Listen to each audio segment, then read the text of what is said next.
Hello, and welcome to another episode of critically acclaimed book podcast, Yeah, We Read It. I'm one of your hosts, Meggie. And I'm one of the critics. I'm Laura. And we kind of have a dueling piano situation right now where we invited critic Laura to come on and host Meggie, Yeah. about how I'm delivering this book. How am I doing, you know? 5 stars? Terribly criticized. Uh-oh. Nailed it, crushed it. Well, Critique portion of the podcast is over. the bits are done. Now we are down to the brass tacks. As you guys probably know, we've been doing the Gossip Girl series, and this is the final book in the iteration before we get to the prequel, right? We're reading the sequel. We're not reading the prequel. So, Oh, the sequel. Got it. In the Gossip Girl world, there's a prequel, there's a sequel, and then there's like a slasher spin-off that's like a the Psycho retelling. Killer one? Yeah. The Psycho Killer one, and we're not doing the prequel, we're just doing the sequel, which is basically like, I think like it takes place like 6 months after everything in this book. So we're gonna check in with everybody a little bit after this, which is exciting. Yeah, I just feel like we don't really need the prequel. You know, it's like, we get that Serena and Nate hooked up. She loved him, things like that. And that seems like it would be most of the plot to that one, right? Yeah. Any sort of like prequel that's like, and this is what happened over like this like one moment that we always reference. I think Private had one of those too, and I was like, I just don't feel like we need to read it because I feel like we got the whole story, you know? Yeah, I can kind of visualize and pick up from 12 books what went down. Yeah, no, I feel like sometimes prequels can start to be like, it's just a cash grab. You just wanted people to buy another book. Exactly. And that's fine for you, but not for our podcast. Not for our podcast. But with Don't You Forget About Me, the book that we read this week, we picked up where we left off. Blair and Nate kind of went off in the horizon. They sailed away. Yeah, this one's interesting because I feel like this is the first one that doesn't pick up like exactly where it left off. Like this takes place a month after Blair and Nate ran away and they're just coming back. So we got like a little bit of space because everything else takes place like a week after, you know? Yeah, this kind of went back to the original series because I was wondering too when we got to like book 8 how they were going to stretch out the summer so much, and they did. With 3 other books. Yeah, and they did. They did a pretty good job. So that is what Blair and Nate are up to. Serena admitted that she loved Nate. Yeah. Dan and Vanessa aren't together because Dan is gay, I guess. Gay question mark. And Nate has been tormented for this past month, we learn, by the reality that his diploma is permanently being withheld because he dipped out on his deal with the coach. So now that he's back in New York, he kind of has to face that head on. Ask stupid questions, get stupid answers. Like, Yikes. Nate is the definition of fuck around, find out, but no consequences ever, really. Yeah, honestly, I think like the one thing this book series I wish had more of was just like harsher consequences. I feel like Dan gets a lot of like wake up calls and has to face reality, but I really wanted that for everybody else sometimes. It is beautiful, though, how Dan moves through accountability. Nothing phases him. Vomits on the rave stage, loses his book deal, his agent, the literary place he just keeps going. Maggie. Yeah, boy does he never quite learn his lesson. Cicely, Dan is like the negative fuck around and find out. Like, for real. He fucks around, he finds out, and then he's like, I'll keep fucking around. I feel like Cicely's intent with Dan was to be a cautionary tale, but if anything I've learned from Dan, just keep going. Keep going. Nothing can hurt you, clearly. Nothing can hurt you. You can keep cheating on your girlfriend and she'll always come back to you. Yeah. Wow, young love, am I right? Yikes. We basically open after, we get the whole Blair and Nate gist. Serena's hanging out with Blair's mom and a party planner because Blair's mom is throwing Blair like a going to college party at the Met. Cute. And Blair and Nate walk in, and Blair is still mad at Serena because Blair knows about the note. Serena doesn't know she knows about the note, and Nate has no clue that this note ever existed. So, like, what are they gonna do about that? That's awkward, to say the least. We move on to a chapter annoyingly called Yabba Dabba Doo, We'll Have a Gay Old Time. I didn't even clock the chapter title. Wow, that's hilarious. I really hated it. And Dan is still questioning if he's gay because that was the plot of the last book. His coworker Greg at the Strand started working with him and they made out drunk like once. Yeah. And now Greg is sending him elaborate letters because he is off attending to his grandma just died. So luckily there's some space. Dan doesn't have to figure out anything too fast.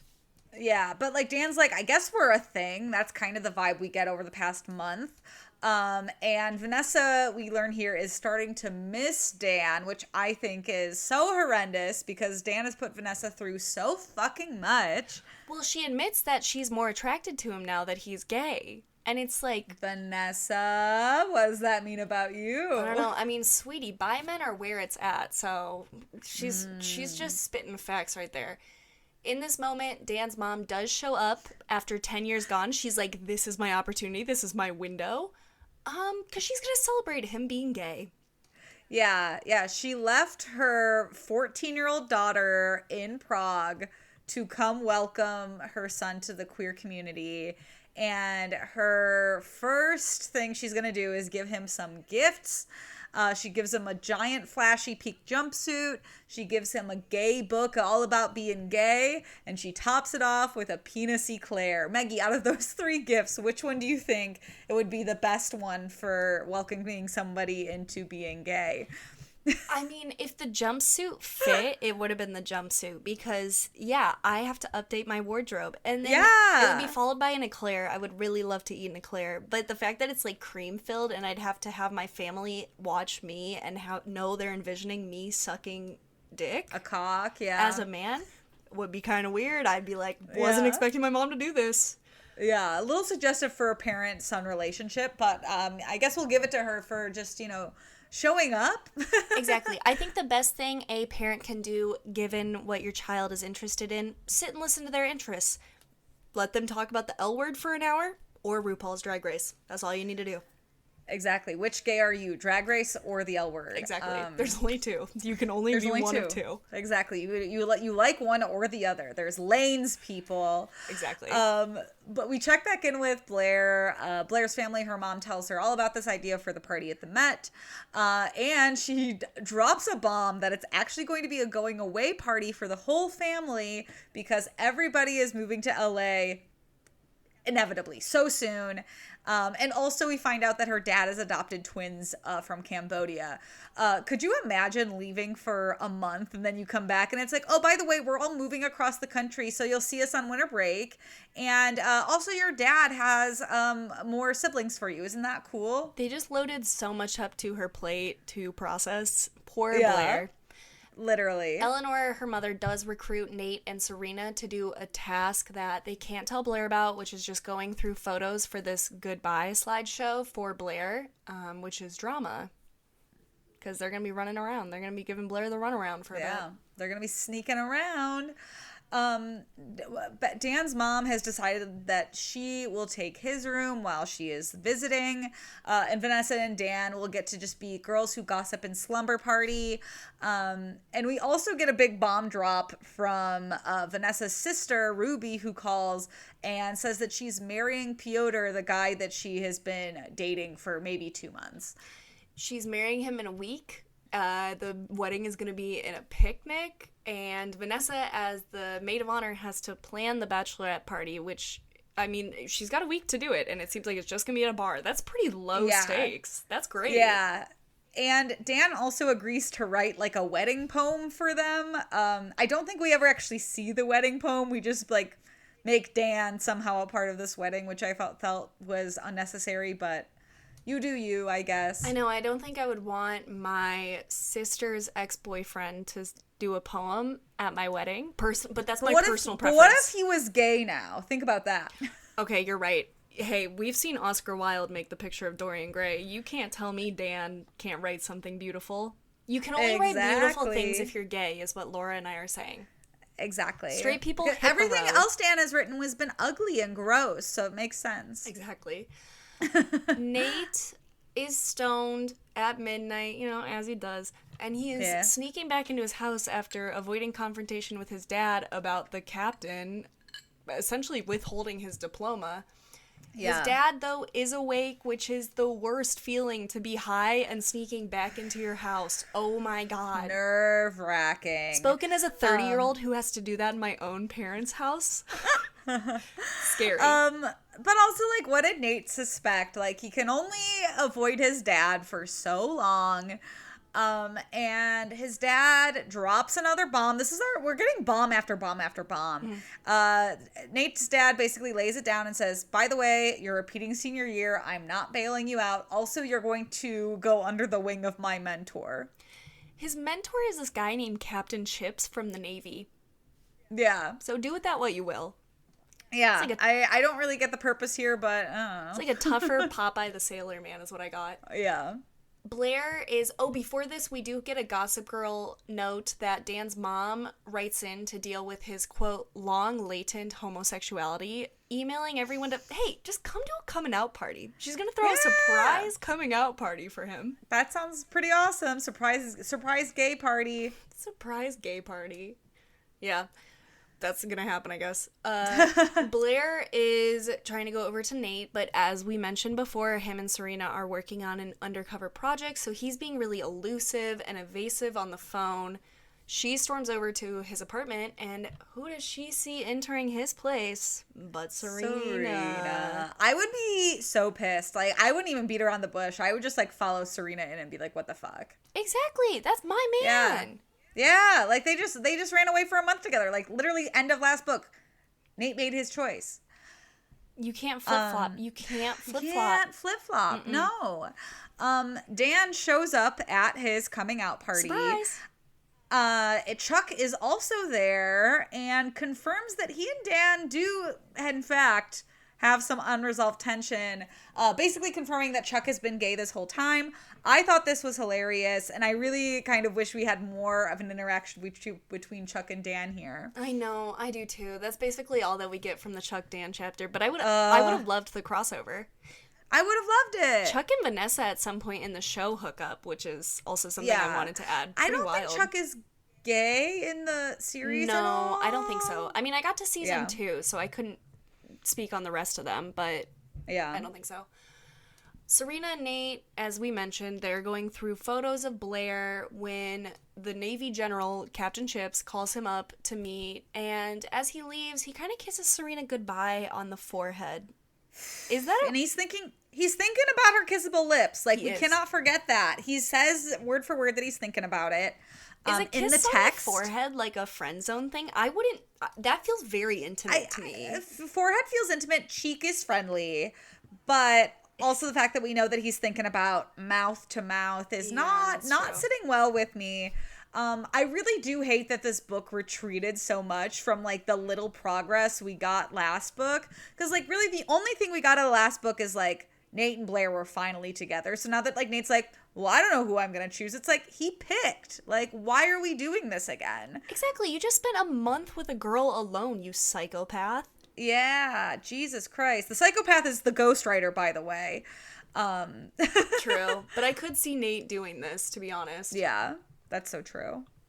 So Serena comes out of Nate's place and calls Blair, but little does she know that Blair is watching her from across the street and she is ready to pounce. They do make up, though, in this scenario, because Serena comes clean. She's like, listen, we are doing things in secret because we're planning your birthday party, so water under the bridge. It's going away party. Her birthday's in November. You're right. Her going away party. But so yeah, literally, like, Serena's like, we're just working on this photo slideshow. And Blair tells Serena about how her family is moving to LA and she's not happy about it. Mm-hmm. Nate goes to get a drink with Captain Chip, and honestly, not much happens here. Pretty cool guy. I think the big takeaway is Captain Chips really loves driving home that Nate should think with his balls, not his dick. Yeah. The live, laugh, love of men, I guess. I guess so, yeah. Chips is just a really mellow guy. And Nate's like, that's not what I was expecting. Yeah. Vanessa is on her way to a bar to go film Ruby's last show as a single woman. Piotr is actually really sweet here. He like sees Vanessa across the bar. He waves her over and is like, "Hey, I'm so excited." And he actually shows her this little like tea set that he got because Ruby always used to tell him about playing tea time with Vanessa when she was a kid. So Vanessa kind of like backs off and realizes that this guy actually loves her sister. And she decides that she's okay with this whole rushed marriage thing. This act of romantic gesture of him buying the tea set kind of also makes her realize that she's getting romantic about Dan. So maybe she should go for it. So when she goes home to the Humphreys, she's like, I'm going to do it. She's in that mindset. And she overhears Dan reading gay poems for inspiration. Specifically that one Shakespeare sonnet that I can't think of right now, but it is Shakespeare. Yeah. And this is when she realizes, you know what, Dan's gay, I'm in denial. And she kind of loses her luster for him. Yeah. We get a moment where Serena is hanging out with Thad from 2 books ago, her co-star for Breakfast at Fred's. And they're all talking about the future for some reason. And Ken Mogul just knows where they are. And so while Serena's telling the paparazzi that she's going to go to Yale, he goes, no, she's going to be in my next 2 movies. No college for you, miss. This entire chapter felt very weird and isolated out of like the entire book because like we never hear from Thad or Ken again in this book except for this moment. So yeah. I also do want to note that I looked up the kind of dress that she was wearing to a press junket, and it was like a sheath dress, which is just those corporate dresses, and I was like, Serena, baby, if you're going to be famous, we need a stylist, okay? Yikes. What is this, a desk job? Mm-mm. What are you going to do, answer some phones? What are you going to do? Yeah, exactly. I didn't like it. No, me either. Nate goes to Blair's house. He's gonna finally come clean and be like, hey, I didn't get my diploma. I'm not going to Yale next year. And he does. And she throws a shoe at his head. A designer shoe at his head. That's how you know she's pissed. She wouldn't be caught dead in a sheath dress at a press junket, okay? She knows style. Yeah, so this doesn't go well. And it's not even really a long conversation. It's really just Nate being like, hey, my diploma got revoked. Shoes are thrown. He goes and calls Serena as he leaves. Very smart. Instead of like processing things, maybe journal, maybe take a long walk, maybe be like, how do I communicate in this relationship? You're gonna go to your side piece, your slam piece for comfort? Literally. And Serena, also a terrible friend, is like, clearly he's upset with Blair's upset with him, so I'm gonna use this opportunity to talk about the letter that I wrote him. And they kiss. Bad news. Nate sucks. Serena sucks. This is so shitty. Yeah, they kiss and then it is implied that they fuck. Oopsies. Yeah. Not oopsies. They knew what they were doing. He tripped and slipped right into her vagina. Man, she's got to close those legs, and they've got to stop putting all those obstacles in the way for him to just trip over. This could have been easily avoided. Vanderwoodson, stop leaving banana peels out. I'm begging you, please. Speaking of tripping and falling in love, Dan is going backwards. He's been avoiding Greg at work because he doesn't want to be in love with a man. This guy, he does not want that. And I'm still kind of shocked that Dan has done everything but admit that maybe he isn't gay. Like, he is really holding on to this to be like, this could be my personality trait. It's so wild, too. And the fact that he, like, doesn't write about it and doesn't do it for the plot or whatever. Dan is such a plot-driven person. So, like, the fact that, like, he's not even avoiding him for the plot. He's just, like, in sheer, like, I don't know what to do mode is very weird to me. Yeah, this was his real coming to Jesus moment, was figuring out he was gay. But Greg admits that he met someone else. He met Chuck at what is implied as Dan's own coming out party. Kind of funny. Yeah. And they can still be friends, and they hug. They are like, Dan's like, thank God. Unfortunately for him, though, Vanessa does see Dan and Greg hug from across the street, and she, like, loses her mind. Yeah, she cries, she calls Blair, and is like, I need a makeover, stat.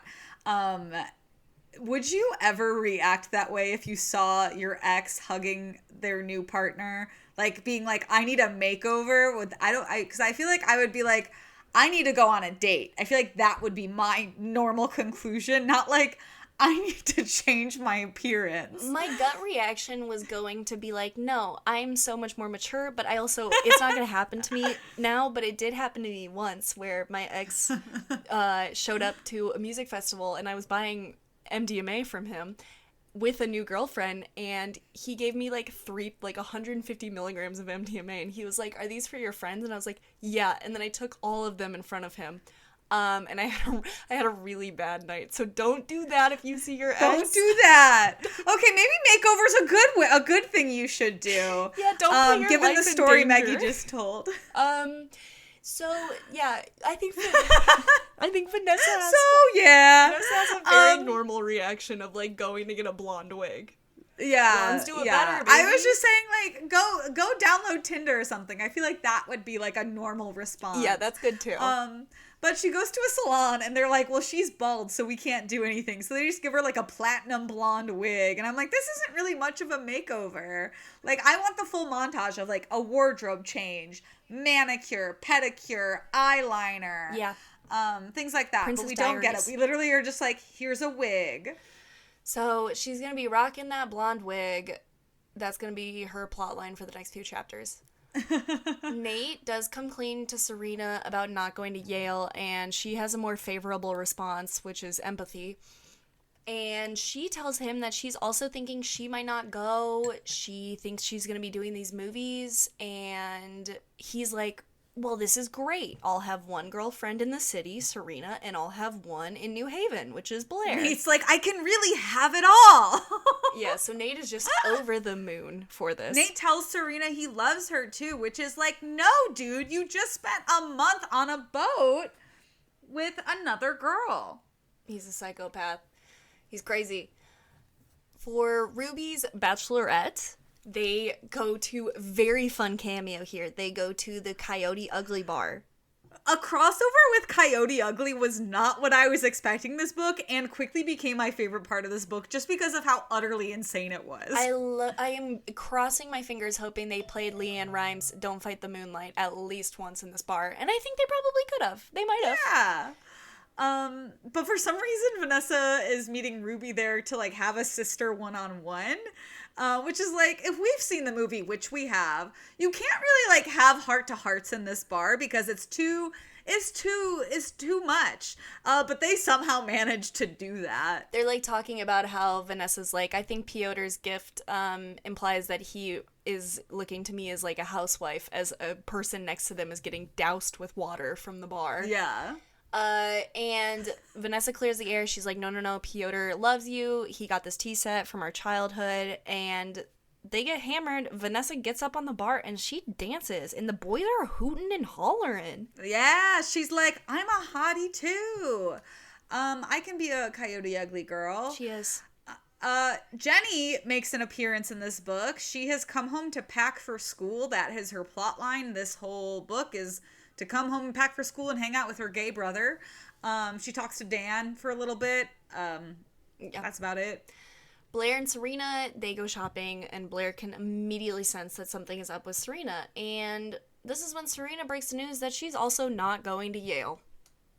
Yeah, she doesn't tell her that she fucked her boyfriend. No. That's only... No. She just says, by the way, not going to Yale with you. Sorry. So Blair is really sad because obviously Nate has already said this. Serena's now said this. So Blair does what any person with privilege, I guess, would do, and calls her dad, who's on the Yale board, to help get Nate back in to Yale. Our beautiful Nepo baby right there. Yep, we love the rich and powerful. But the perks don't stop there, because Serena has a penthouse at the Soho House, just because, I don't know, Ken Mogul got it for her for a night. Yeah. She invites Nate over, because he's ignoring Blair's calls now, so they can just flirt, I guess. That's literally all they do there, is just flirt. But Serena is mobbed by fans around the pool, and this is when Nate is like, hey, wait, maybe I want a low-key girlfriend. So what does he do? He calls up his low-key, low-profile, relationship. Yeah. And Blair is taking some time to cool down after the news of him not going to Yale. And she's like, hey, we can still make this work. You can just like come live with me and go to school on the weekdays. And they kind of compromise and agree Nate will just come and live with her on the weekends. And Nate's like, wow, I'm still in love with her too. And it's like, you can't be in love with both of them. This isn't The Bachelor. I know.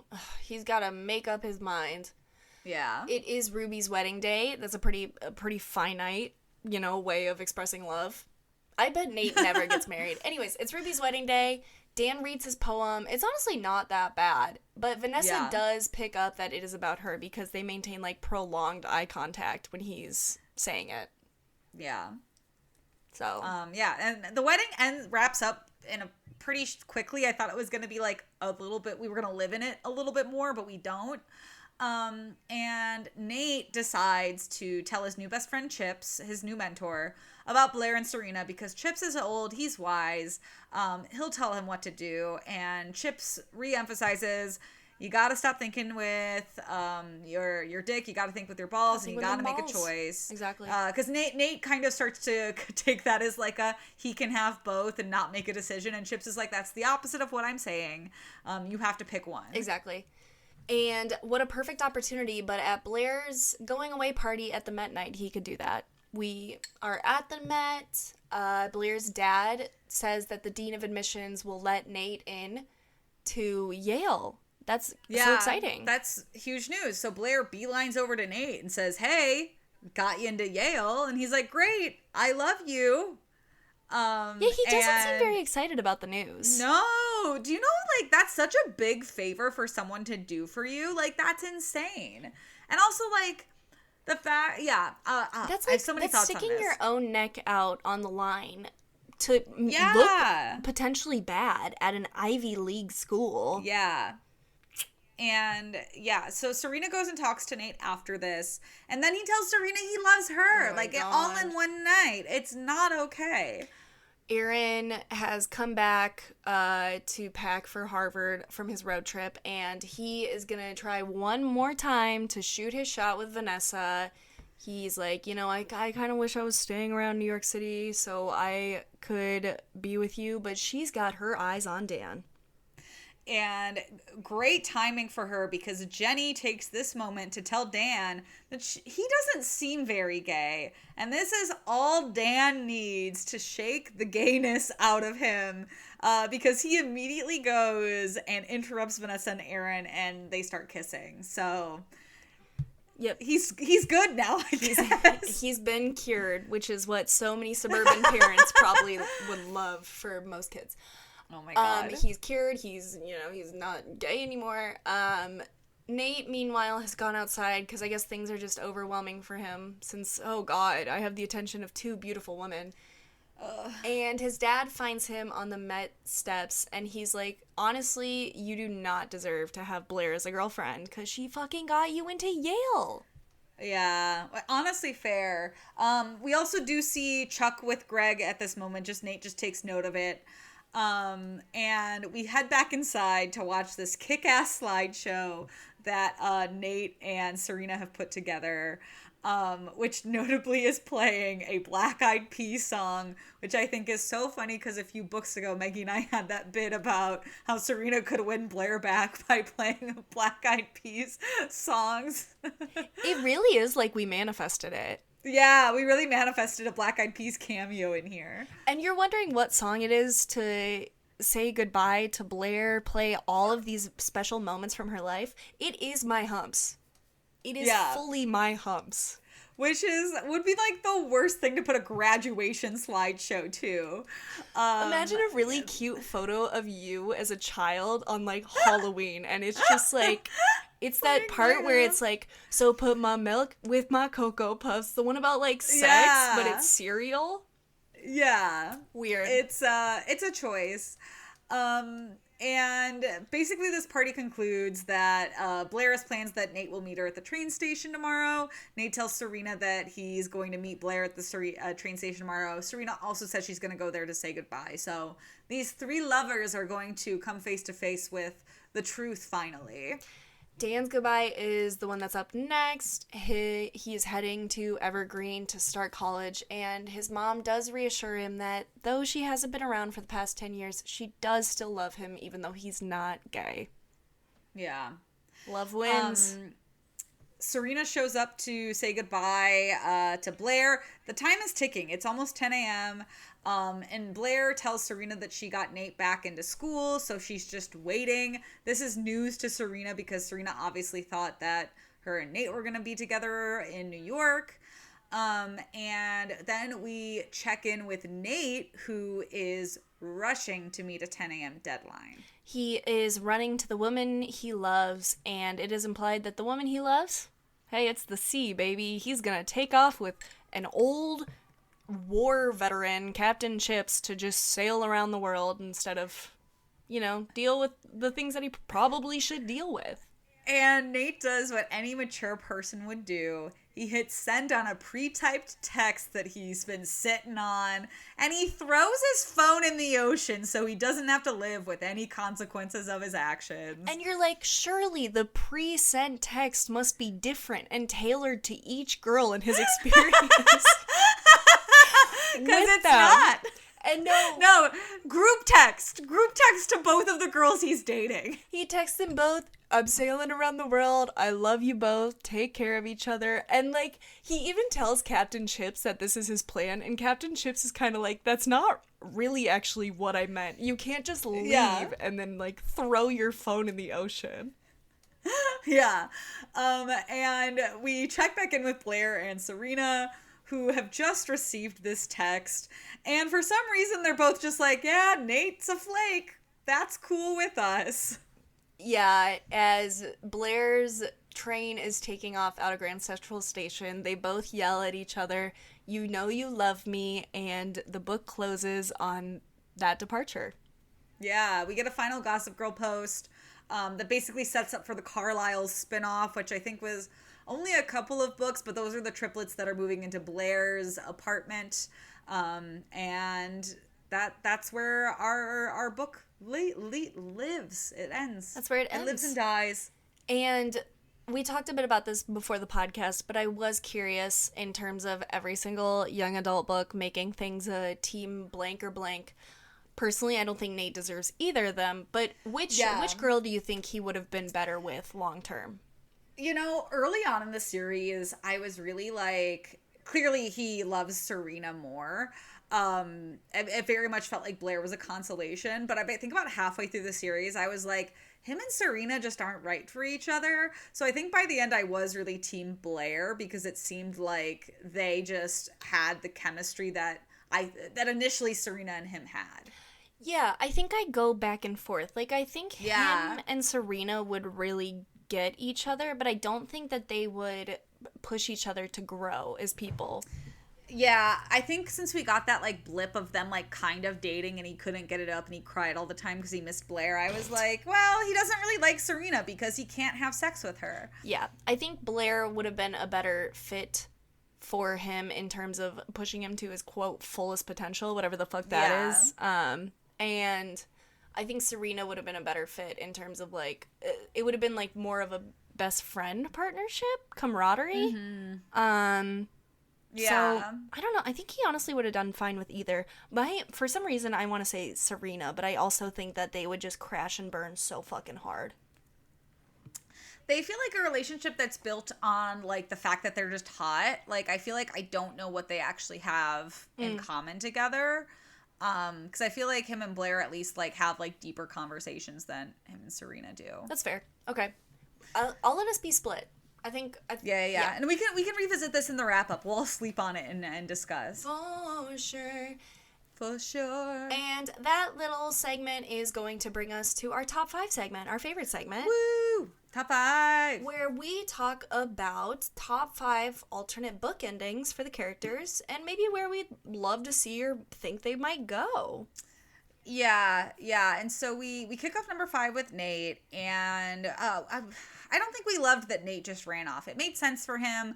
But we decided instead of running away to sail the seven seas with Chips, he would run away to sail the seven seas on a cruise ship and be the activities manager so he can learn to finally have a personality.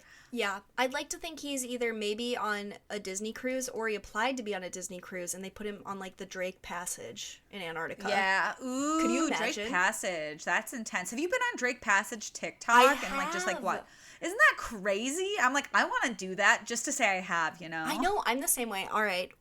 Hey, listeners, if you want to fund our Drake Passage 2025 trip, we are open. We will. Yeah, we have Cash App and Venmo, so just like let us know what's the best way. If you want to send us a check, we'll open a PO box. It'll be great. Exactly. Mysterious benefactors, stay tuned for our email address. Coming in at number 4, we're gonna figure out where Dan goes, and we think that he's gonna fall in love with the mom of the twins, Miss Morgan, that Vanessa was nannying for, and probably drop out of college. I also wrote, I think I could see a restraining order in his future. I don't know from who, but from someone. Oh, yeah. I think he drops out of college not out of love, but out of obsession for this woman. Very, very Joe Goldberg coded. Yeah, that's what I see for him. I don't see good things in Dan's future, unfortunately. No. Wasted potential from a horrible person. Next is Serena. We thought it would be really great for her to do something that would develop her personality. We think like taking an improv class would be good for her. Since she loves to act, I feel like it could just help her, stop being so boring. I also, and I know that improv classes don't make you cool, but contrary to popular belief, I think they make you interesting. So they do make you interesting, and we can't take that away from anybody. Exactly. Dox me if you want to, or maybe you want to fund my passage to the Drake Passage. Yeah, fund my passage to the Drake Passage. Benefactors, stay tuned. Whichever the haters prefer, DMs are open. Hey, you want to get rid of us? Just send us on a little cruise to Antarctica.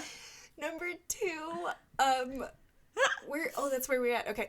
Number 2, we're gonna be talking about Vanessa, who we think might have revenge sex with Piotr, Ruby's fiance. Yeah. And maybe does that a bit for a while to film it, make it into a documentary. Yeah. Oh my God. She would be doing this for the plot.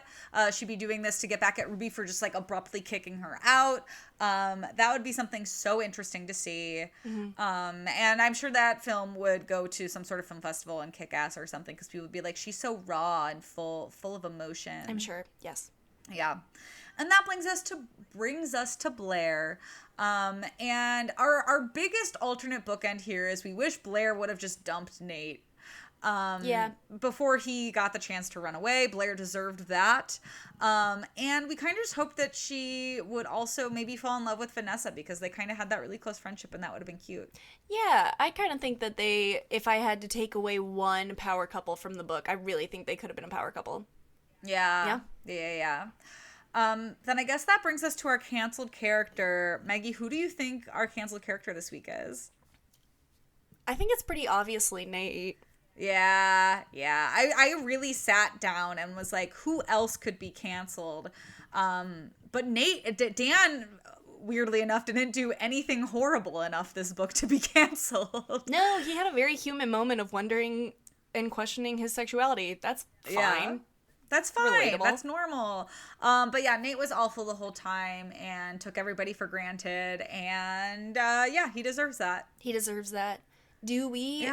Should we talk about who would you cancel for the entire series, or should we wait for them to figure that out next week? No, let's put that in our wrap up to give people to look forward to, Okay, look forward to that. And if you are looking forward to hanging out with us anywhere else, you can find us on TikTok and Twitter, Yeah We Read It, Instagram, Maggie_and_Laura. And you can email us, MaggieandLauraPresent@gmail.com, especially if you want to fund our Drake Passage trip. That's where you can get in touch with us. Next week will be our final book for this series, the sequel or follow-up to all of this, called I Will Always Love You, checking in with our cast after they've gone to college. And then after that will be our wrap-up for the series, where we will let you know where season 13 will be heading. Very excited about that season. Me too. All right. Talk to you guys later. Right. Okay, bye. Love you guys. Bye.